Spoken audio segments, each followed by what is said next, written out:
দিয়া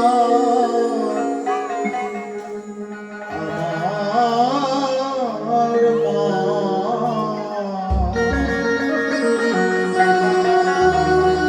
আমি মায়ের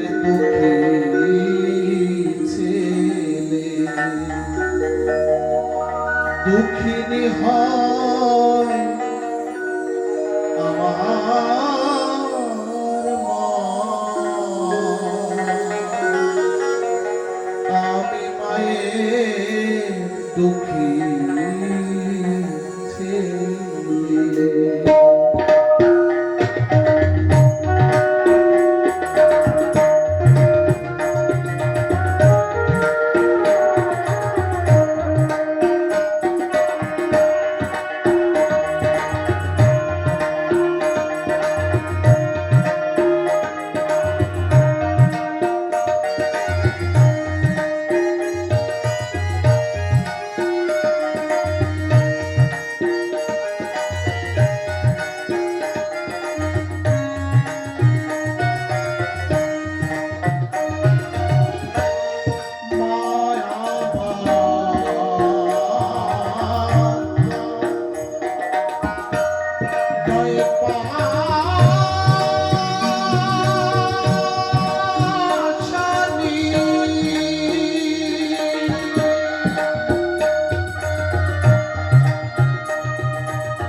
পথ চলছে, যিনি গৌরাঙ্গ মহাপ্রভু, আমি তার কথা বলছি। ছোট্ট নিমাই পথ চলছে,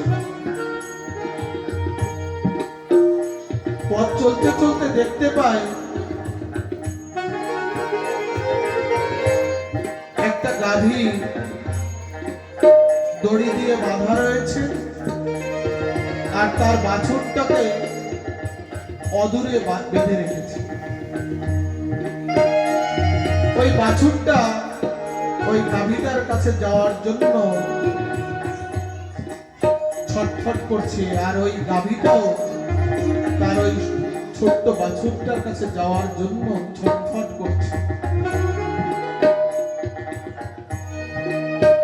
গাভীটার চোখেও জল আর ছোট্ট ওই বাছুরটার চোখেও জল।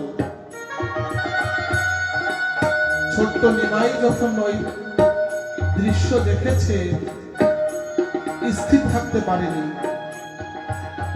কি করেছে? ওই বাছুরটার দড়ি নিজের হাতে খুলে দিয়েছে। ওই ছোট্ট বাছুরটা গিয়ে ওই গাভীটার কাছে গিয়ে স্তন দুগ্ধ পান করছে।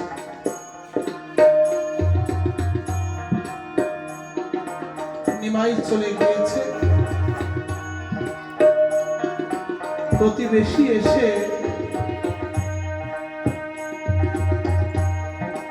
নিমাইয়ের মায়ের কাছে ছুটে এসেছে। তোমার নিমাইয়ের জন্য কি আমরা বাস করতে পারবো না? কেন, কি করেছে আমার নিমাই? বলছে আমরা তো গোয়ালা, গরুর দুধ বেচে আমাদের সংসার চলে। তোমার নিমাই আজ ওই বাছুরের দড়ি খুলে দিয়েছে, গরুর সব দুধ খেয়ে ফেলেছে। তুমি তোমার নিমাইকে একটু শাসন করো। বলছে আচ্ছা, আমি আমার নিমাই আসলে আমি অবশ্যই শাসন করব। নিমাই যখন বিকাল বেলায় ঘরে ফিরেছে, মা ডাক দিয়ে বলছে নিমাই, তোমার জন্য ঘরে থাকতে পারবো না। কেন মা, আমি কি করেছি? বলছে প্রতিবেশী এসে তোমার নামে নালিশ করে গেছে, তুমি নাকি বাছুরের দড়ি খুলে দিয়েছো, সব দুধ, গাভীর সব দুধ খেয়ে ফেলেছে। ও তাই? মা, আমি যখন রাস্তা দিয়ে যাচ্ছিলাম দেখতে পেলাম একটা গাভী দড়ি দিয়ে বাঁধা রয়েছে, তার বাছুরটাও দূরে দড়ি দিয়ে বাঁধা রয়েছে।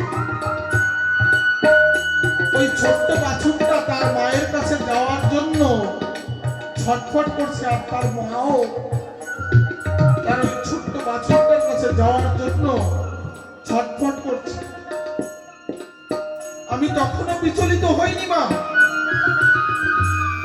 যখন দেখলাম ওই গাভীটার চোখেও জল আর ওই ছোট্ট বাছুরটার চোখেও জল, তখন আমি স্থির থাকতে পারিনি।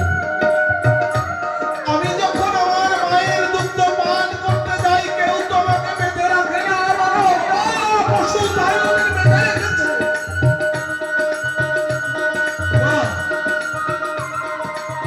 সঙ্গে সঙ্গে তোমার মুখটা আমার ভেসে উঠলো, কই আমার মা তো আমাকে কখনো বেঁধে রাখে না। তাই আমি কি করেছি জানো মা, ওই বাছুরটার দড়ি আমি খুলে দিয়েছি, আর ওই বাছুরটা ছুটে গিয়ে কত আনন্দে তার মায়ের দুগ্ধ পান করেছে। আমি ঠিক করিনি মা।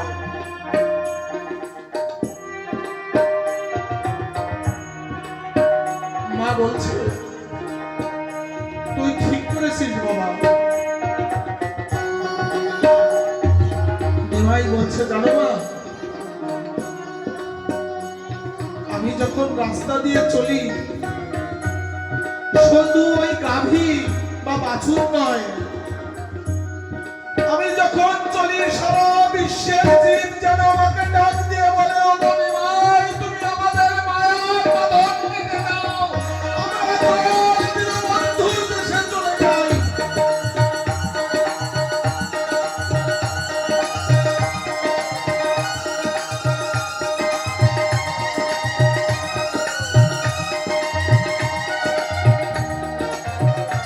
তাই ভাবুক কবি তিনি গানের মধ্যে দিয়ে বলেছেন, আমার মাও কান্দে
শ্বশুর শাশুড়ি দেখলো এই পোড়ার মুখী কপাল পুরীকে ঘরে রেখে লাভ নেই, ঘর থেকে তাড়িয়ে দিল। ছোট্ট ছেলেকে বুকে নিয়ে মা অথই সাগরে ভাসতে লাগলেন। পরের বাড়িতে কাজ করে নিজে না খেয়ে সন্তানের বুকে খাবার তুলে দিতেন। ধীরে ধীরে ওই ছোট্ট ছেলে বড় হয়েছে, আমার মতো হয়েছে। মা স্বপ্ন দেখে ছেলেকে বিয়ে দিয়ে পুত্রবধূ ঘরে এনে একটা সোনার সংসার করবে।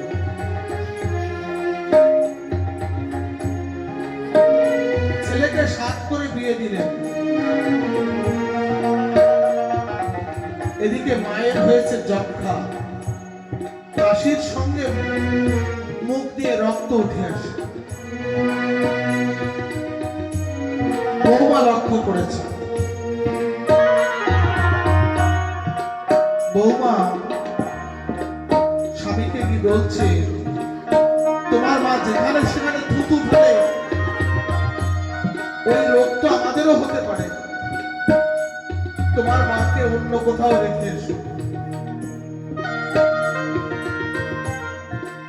ছেলে বলছে, আমি আমার মাকে কোথায় রেখে আসবো বলতে পারো? যে মা নিজে না খেয়ে আমাকে এত বড় করে তুলেছে, আমি তাকে কোথায় রেখে আসবো? কিন্তু অশান্তি প্রতিনিয়ত লেগেই আছে। ছেলে কি করেছে, বাজার থেকে বড় একটা ঝুড়ি কিনে নিয়ে এসেছে। মা আগের মতো চলতে পারে না, ওই ঝুড়ি নিয়ে ধীরে ধীরে মায়ের কাছে এসেছে। মায়ের কাছে এসে বলছে, মা এই ঝুড়ির মধ্যে তুমি বসো। মা বলছে, আমি ঝুড়ির মধ্যে কেন বসবো খোকা? বলছো, মা তোমাকে নিয়ে তোমার বৌমার সঙ্গে প্রতিনিয়ত অশান্তি আমার ভালো লাগে না। তোমাকে ওই নদীর পাড়ে যে বট গাছটা দেখা যায়, ওই বট গাছটায় তলায় তোমাকে আমি রেখে আসবো।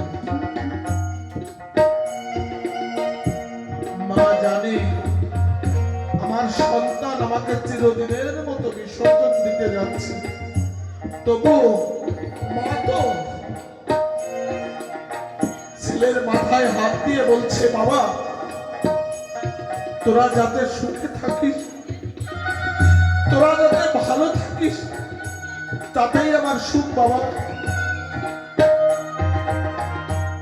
মা ঝুড়ির মধ্যে বসেছে, ছেলে মাথায় করে নিয়ে চলেছে। আগেকার দিনে এত সুন্দর রাস্তাঘাট ছিল না, বিলের মধ্য দিয়ে, জমির মধ্য দিয়ে পায়ে হেঁটে যেতে হতো। মাকে মাথায় করে বিলের মধ্য দিয়ে যখন চলেছে, আকাশে ঘন কালো মেঘ করেছে, এখনই ঝড় এসে পড়বে, বিদ্যুৎ চমকাচ্ছে। মা ওই ঝুড়ির মধ্য থেকে লক্ষ্য করেছে, মা মেঘকে ডাক দিয়ে বলছে, ও মেঘ এখন তুমি এসো না, ও মেঘ এখন তুমি এসো না। আমার সন্তান যখন আমাকে রেখে ঘরে ফিরে যাবে, তারপরে তুমি এসো, এখন তুমি এসো না। ওগো দয়াল দীনবন্ধু হরি, আমি যদি তোমাকে কোনোদিন দুফোঁটা চোখের জল দিয়ে, আমি যদি তোমাকে ডেকে থাকি, তাহলে আমার সন্তানের মঙ্গল করো, ওর জন্য কোনো ক্ষতি না হয়। মা এমনি করে ঝুড়ির মধ্যে বসে দয়াল হরিকে ডাকছে, আর এদিকে ছেলের দু চোখ দিয়ে জল গড়িয়ে পড়ছে। ছেলে কি করেছে, মাথার থেকে ওই ঝুড়িটা নামিয়েছে। ঝুড়িটা নামিয়ে মায়ের পা দুটো জড়িয়ে ধরে বলছে, মা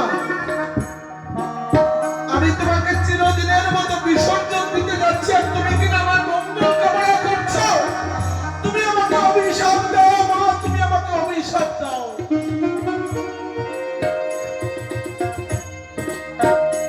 মা ছেলেকে বুকে জড়িয়ে ধরে বলছে, যেদিন সন্তানের বাবা হবি সেদিন বুঝতে পারবি এই জগতে মা বাবা হওয়া কত জ্বালা, সেদিন বুঝতে পারবি।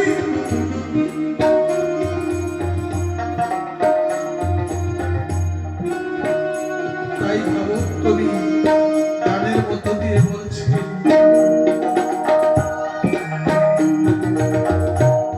সুখ নাই স্বর্গে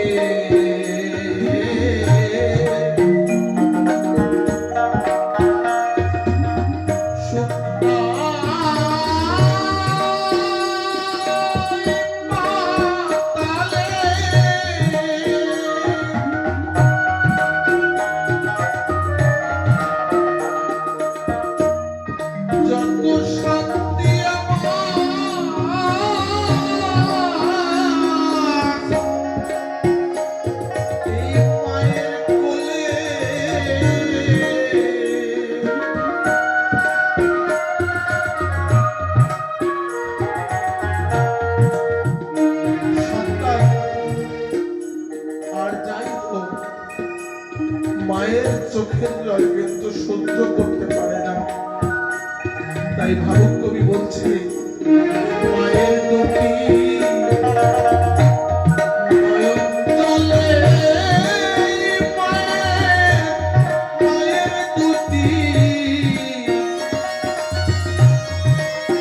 মানে এত সুন্দরভাবে আপনারা গান শুনছেন, আমি যেহেতু বাউল বলছে কিন্তু আমি বাউলের দিকে যাচ্ছি না, কারণ আপনারা এত সুন্দরভাবে শুনছেন এই গানগুলো, মনে হচ্ছে না যে ওই চটকা গানের দিকে যাব।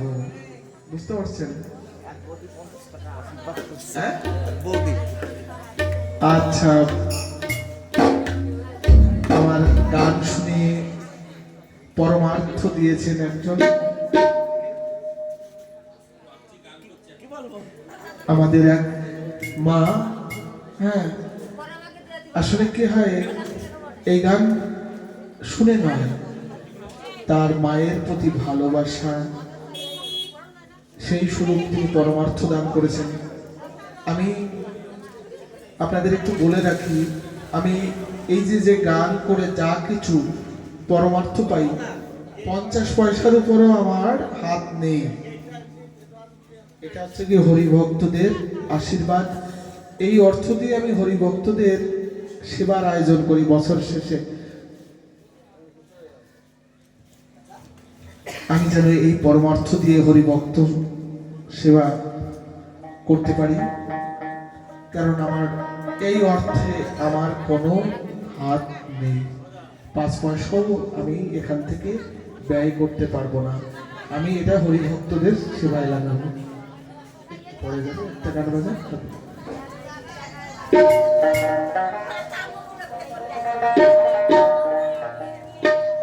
হরি বল।